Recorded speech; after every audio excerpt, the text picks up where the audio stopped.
राधे राधे।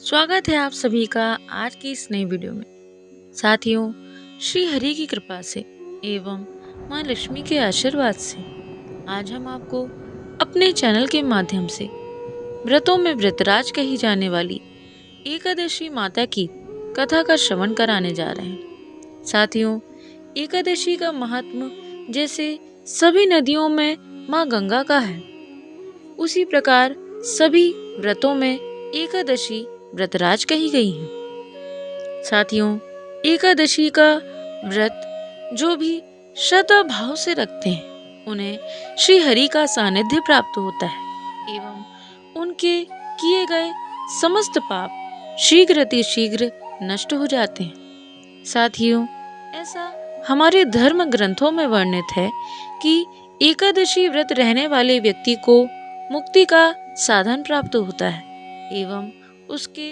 जन्म जन्मांतर के पाप शीघ्र नष्ट हो जाते हैं एवं उसे बैकुंठ का निवास प्राप्त होता है। यम की यातनाएं नहीं होती। वे न केवल स्वयं को मुक्त करते हैं अपितु अपने पूर्वजों को भी घोर पाप में जकड़े हुए दुष्कर्मों से मुक्त कर देते हैं। साथियों, एकादशी व्रत को जो भी कोई श्रद्धा भाव से करता है वे अपने पूर्वजों की मुक्ति का साधन भी जुटा लेता है एवं स्वयं को भी इस जन्म जन्मांतर के खेल से मुक्त कर देता है। इतनी पतित पावन कही जाने वाली एकादशी माँ की कृपा हम सब पर सदैव बनी रहे। साथियों, सनातन धर्म में पौष मास में शुक्ल पक्ष में आने वाली एकादशी को पुत्रदा एकादशी के नाम से जाना जाता है। पुत्रदा एकादशी को बैकुंठ एकादशी भी कहा जाता है। इस दिन जगत के पालनहार श्री हरि विष्णु की एवं माँ लक्ष्मी की पूजा आराधना का विशेष महत्व होता है। धार्मिक मान्यताओं के अनुसार पुत्रदा एकादशी का व्रत रखने से संतान से जुड़ी सभी समस्याएं दूर होती हैं एवं व्रत रहने वाले की संतान दिन दूनी रात चौगनी तरक्की करती है एवं उनका स्वास्थ्य भी दिनों दिन बढ़ता जाता है एवं एकादशी का व्रत रखने से संतान से जुड़ी सभी प्रकार की समस्याएं दूर हो जाती हैं और मनोवांछित फलों की प्राप्ति होती है। यह भगवान विष्णु संग माता लक्ष्मी के पूजा आराधना का दिन है। साथियों, इस वर्ष यानी कि साल 2025 में नव वर्ष में यह एकादशी सर्वप्रथम आने वाली है। इस एकादशी का नाम पुत्रदा एकादशी है। जनवरी माह की पहली एकादशी व्रत 10 जनवरी को रखी जाएगी। आइए जानते हैं साल की पहली एकादशी यानी पुत्रदा एकादशी की तिथि, शुभ मुहूर्त, सामग्री, पूजा विधि और व्रत के नियम। साथियों, पंचांग के अनुसार पौष माह शुक्ल पक्ष की तिथि का आरंभ 9 जनवरी 2025 को दोपहर 12:22 पर होगा और अगले दिन 10 जनवरी 2025 को सुबह 10:19 पर समापन हो जाएगा। ऐसे में धार्मिक ग्रंथों के अनुसार उदय तिथि के अनुसार 10 जनवरी 2025 दिन शुक्रवार को पौष पुत्रदा एकादशी का मनोवांछित फल प्रदान करने वाला अत्यंत लाभकारी व्रत रखा जाएगा।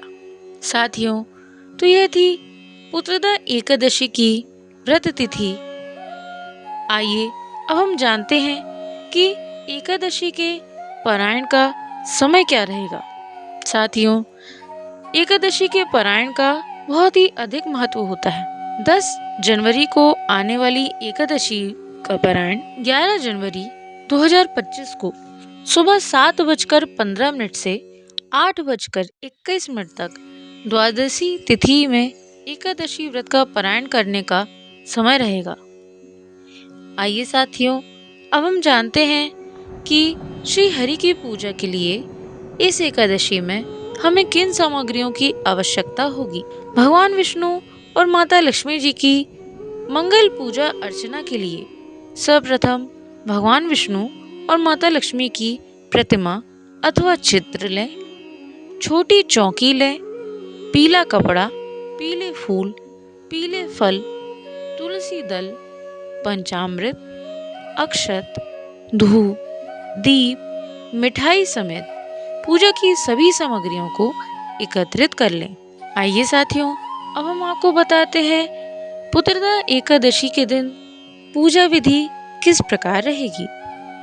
पौष माह शुक्ल पक्ष की पुत्रदा एकादशी को सुबह जल्दी उठें, स्नान आदि के बाद स्वच्छ कपड़े धारण करें। तत्पश्चात व्रत का संकल्प लें। मन ही मन श्री हरि, माँ एकादशी, माँ लक्ष्मी एवं गणेश जी से प्रार्थना करें, हे प्रभु, मैंने अति श्रद्धा भाव से आपका यह व्रत रखा है। मेरे इस एकादशी के व्रत को आप पूर्ण करें एवं मेरे मन में जो इच्छा है उनको पूर्ण करें एवं मुझसे कोई गलती हो तो मुझे क्षमा करें। इस प्रकार व्रत का संकल्प लेकर तत्पश्चात आगे के कार्यों को करें, जैसे मंदिर की साफ सफाई करें, एक छोटी चौकी पर पीले कपड़े को बिछाएं, इस पर विष्णु जी और देवी लक्ष्मी की प्रतिमा स्थापित करें। विष्णु जी को गंगा जल से स्नान कराएं और उन्हें नए वस्त्र अर्पित करें। अब भगवान विष्णु जी को फल, फूल, तुलसी दल समेत सभी पूजा सामग्री अर्पित करें। प्रतिमा के समक्ष दीपक जलाएं और विष्णु जी की विधि विधान से पूजा करें। भगवान विष्णु के मंत्रों का जाप करें और एकादशी व्रत की कथा को श्रवण करें एवं पढ़ें। दिन भर उपवास रखें और अगले दिन सुबह सूर्योदय से पूर्व उठें। स्नान आदि के बाद स्वच्छ कपड़े पहनें। ब्राह्मणों को और जरूरतमंदों को अपनी क्षमतानुसार अन्न धन का दान करें। इसके बाद द्वादशी तिथि में व्रत का पारायण करें। आइए साथियों, अब हम जानते हैं एकादशी के व्रत के कुछ नियम। साथियों, एकादशी व्रत के दिन चावल का सेवन नहीं करना चाहिए। इस दिन तुलसी का पत्ता तोड़ने से बचना चाहिए। श्री हरि की पूजा में लगने वाले तुलसी दल को आप एक दिन पहले ही तोड़कर रख लें। पुत्रदा एकादशी के दिन प्याज, लहसुन समेत किसी भी प्रकार के तामसिक भोजन का सेवन ना करें। पुत्रदा एकादशी के दिन व्रती को अपशब्दों का इस्तेमाल नहीं करना चाहिए। पौष पुत्रदा एकादशी के दिन नाखून और बाल काटने से बचना चाहिए। इस दिन नकारात्मक विचारों से बचें और किसी से वाद विवाद ना करें। इस दिन भगवान विष्णु जी का ध्यान धरें और उनकी विधिवत पूजा संपन्न करें। एकादशी की रात्रि में भगवान विष्णु का भजन कीर्तन करते हुए रात्रि जागरण करें। इसका विशेष महत्व होता है। साथियों, तो यह थी पुत्रदा एकादशी से जुड़ी कुछ आवश्यक जानकारियाँ। आइए अब हम पुत्रदा एकादशी की व्रत कथा का श्रवण करते हैं। बोलिए श्री गणेश भगवान की जय। बोलिए लक्ष्मी नारायण भगवान की जय। बोलिए एकादशी माता की जय। धर्मराज युधिष्ठिर कहने लगे कि हे भगवान, आपने पौष कृष्ण पक्ष की एकादशी अर्थात सफला एकादशी का महात्म्य बताकर बड़ी कृपा की। अब आप कृपा करके मुझे पौष माह के शुक्ल पक्ष की एकादशी के विषय में भी बतलाइए।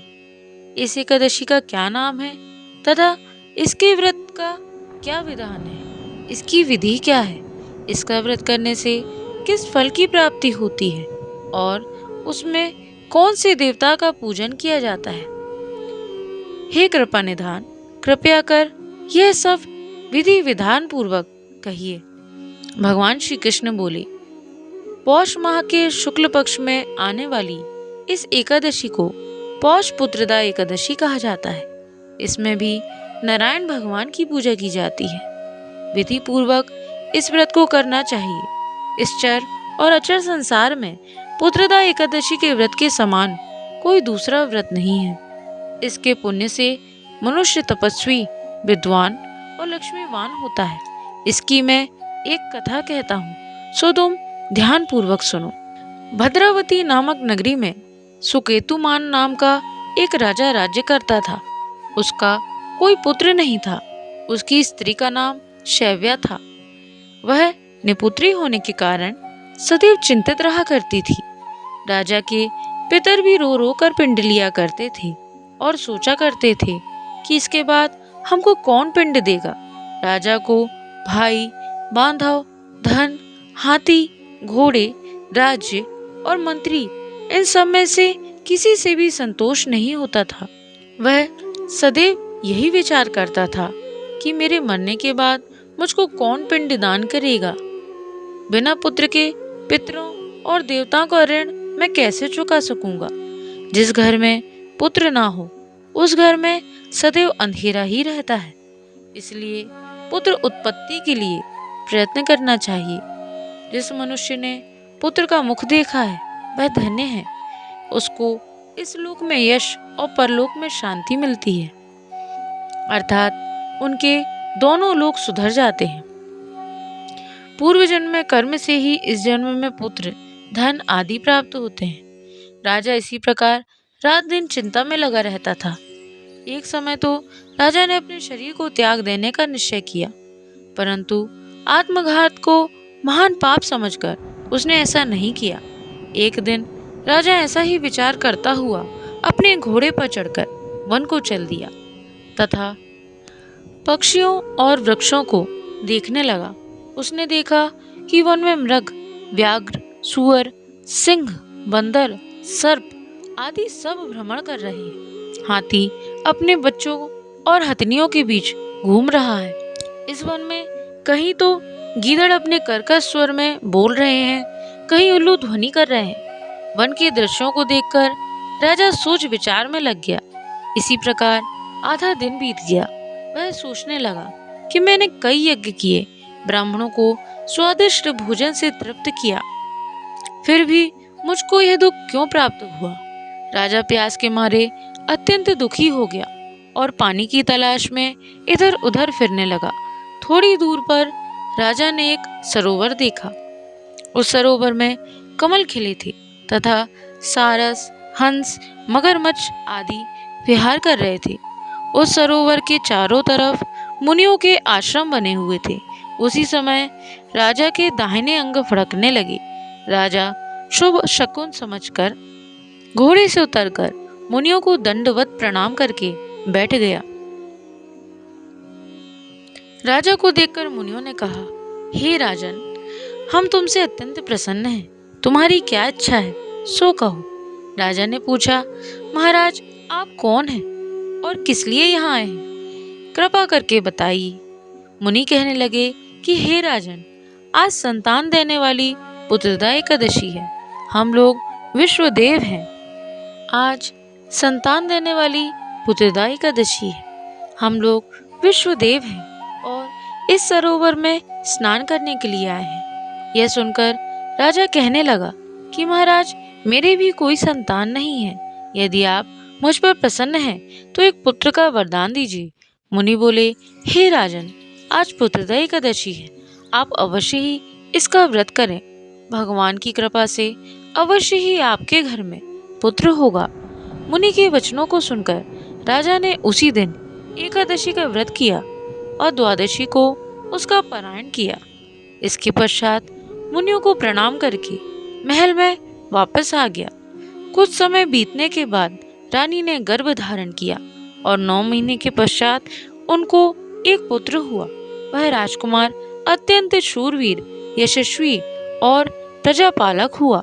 श्री कृष्ण बोले, हे राजन, पुत्र की प्राप्ति के लिए पुत्रदा एकादशी का व्रत अवश्य ही करना चाहिए। जो मनुष्य इस महात्म को पढ़ता या सुनता है उसे अंत में स्वर्ग की प्राप्ति अवश्य ही होती है। बोलिए एकादशी माता की जय। बोलिए गणेश भगवान की जय। बोले लक्ष्मी नारायण भगवान की जय। साथियों, तो यह थी पौष पुत्रदा एकादशी व्रत की संपूर्ण कथा। आशा करते हैं आपको यह वीडियो अवश्य पसंद आई होगी। साथियों, अगर आपको यह वीडियो पसंद आई हो तो वीडियो को लाइक करना ना भूलें, और अगर आप चैनल पर नए हो तो चैनल को सब्सक्राइब करके बेल आइकन अवश्य प्रेस करें, ताकि आप ऐसी ही भक्ति से संबंधित संपूर्ण कथाओं का श्रवण शीघ्र कर सकें।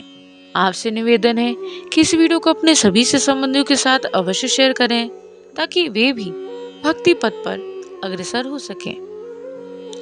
साथियों, कमेंट में जय श्रीमन नारायण अवश्य लिखें एवं अपने सुझावों को भी हमारे साथ साझा करें। साथियों, वीडियो देखने के लिए आपका बहुत बहुत धन्यवाद। आपका दिन मंगलमय हो। जय श्रीमन नारायण, जय श्री हरि। राधे राधे।